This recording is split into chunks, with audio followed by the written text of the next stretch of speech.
Okay, because I don't think you all need to sit here and watch me place items, as long as you know how to use Cosmos, then everyone is fully capable of dragging these things in and composing their own shots. So you don't need to watch me do it. So I'm just going to use a little bit of 3D magic, and boom, everything's in.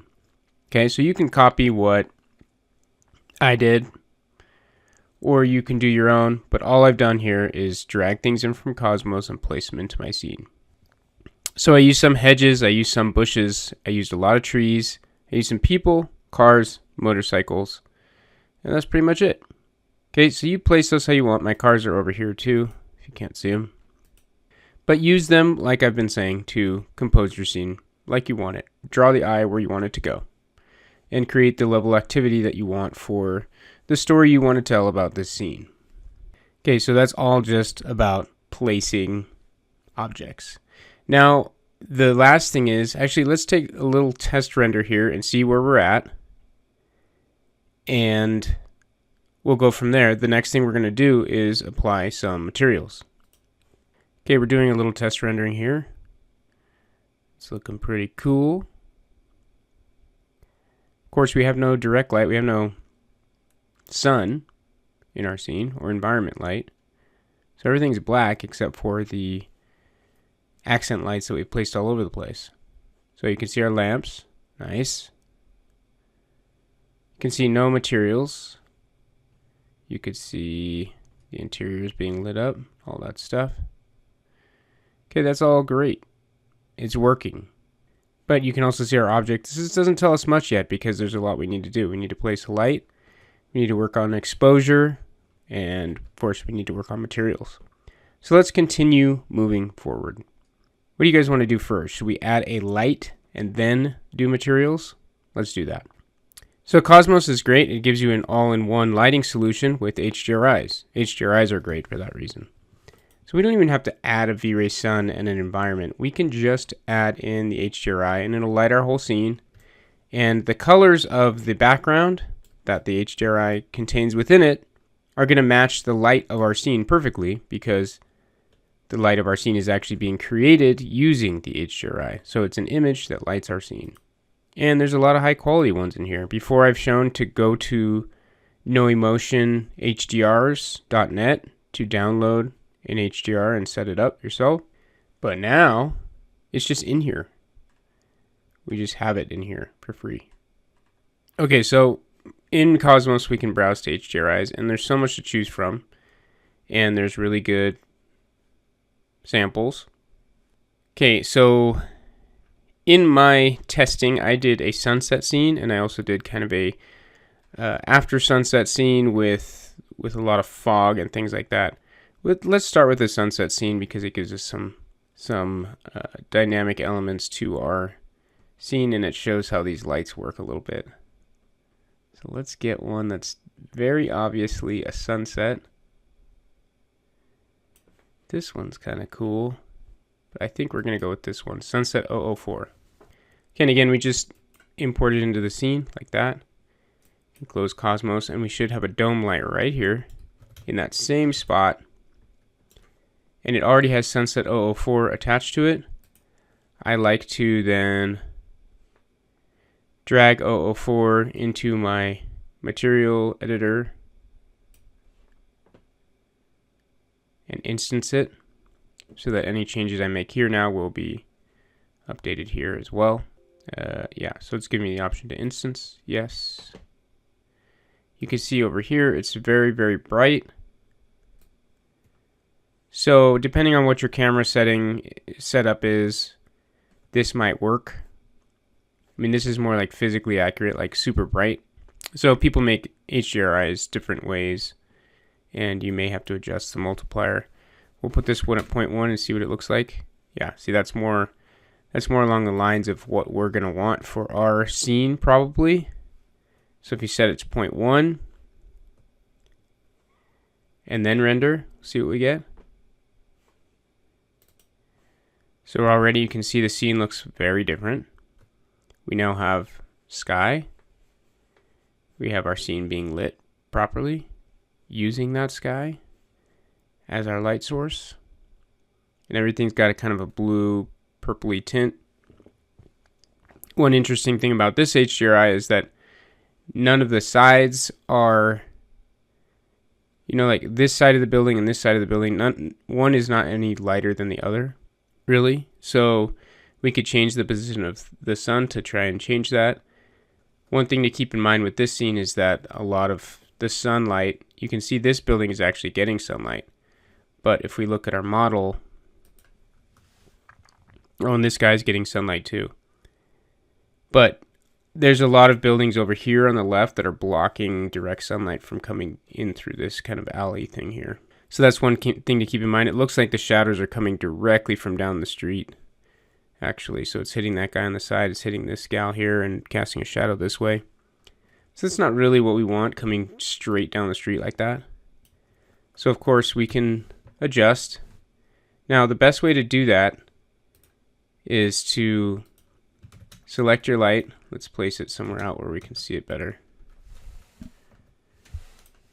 Okay, and the thing that I like to do now is that these new HDRIs in the later VRays have a lock texture to icon. Okay, so that means that this little tail on it pointing out this way, that's the direction the sun is going to go. So if you're using an earlier VRay, if you look at this, the sun is here. And if you looked at this, let's see, can you see the whole thing at once? Yes. Okay, so if you were looking at this map in Photoshop or something, that sun is right in the center. And on this thing, that sun would be out this direction. Okay, so 0 rotation means the sun is off to the right or the east. Make sure and put that back to spherical because that is what works for an HDRI. But just remember that that way is where the sun is. And if it's locked to the icon, we can rotate this light and the image is locked to it, so the sun remains where this little tail is. So I like to do that so I can see which direction the sun is coming from. So we could either do it from back here, like this, and light up this side of the building, or we could do it this way, coming from here this direction. But like I said, these buildings block a lot of that sun. We could also do it like this. Let's try that. I'm not sure I've done that setup yet. We don't want to be right behind the camera because that's always creates a kind of a flat scene. Let's try this though. Whoa, we're getting a lot of oranges, right? Oh, that's cool. Now this tree's casting a weird shadow on the building, which I don't like.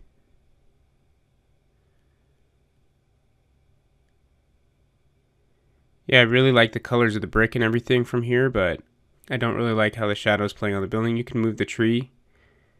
I mean, the sky's the limit, obviously. You can change to your heart's content. You can do whatever you want and keep messing with it till it looks good. Totally up to the artist here. Okay, I kind of like that one. I'm not going to keep it, but this is one I can see myself developing further. The only thing I don't like is that this side and this side of the building get the exact same amount of light again, almost. And that just has a tendency to make the scene look a little bit flat if there isn't a distinct difference as things turn corners and things like that. That's kind of a rule of thumb, not necessarily a hard and fast rule, but I usually like to have things show a little bit more contrast as they turn corners to add to the 3D effect. So I'm going to rotate that sun a little bit, so now this side's going to be lit up and this side will be dark.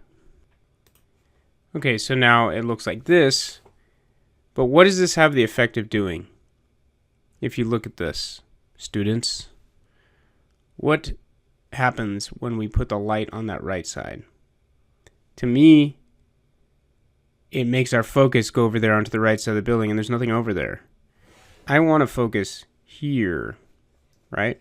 So, although this looks very nice, to me it takes the focus off where we want. Now, we could use other lights to brighten this area up and really focus in here, but I don't know. This would be a tough one. I think the lighting is very soft and very nice. I think it looks great.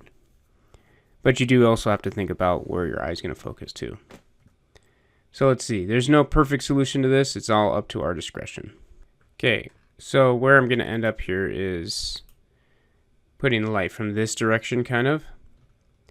And so our building will be a lot in shadow, and that's okay. We're going to use these lights to light things up. One other thing I want to show you with these HDRIs, which I believe I've showed you before, is that you can kind of increase the intensity of the direct light and the balance between direct light and environment light by changing this gamma number here. So if you see what happens in my map, it will get more contrasted, which means that your sky will be a lot more blue and your direct light will be a lot more powerful in the HDRI. You're basically upping the contrast of this, which is kind of a cheat. It's kind of a hack to make your lighting act differently. Okay, so we're just going to look at that real quick. This video is getting a little long. So we'll render and we'll take a look at that and see what kind of different effects we can get. You can see super contrasty, right? So the light is coming just over these buildings on the left and peeking over the top and really lighting up our building.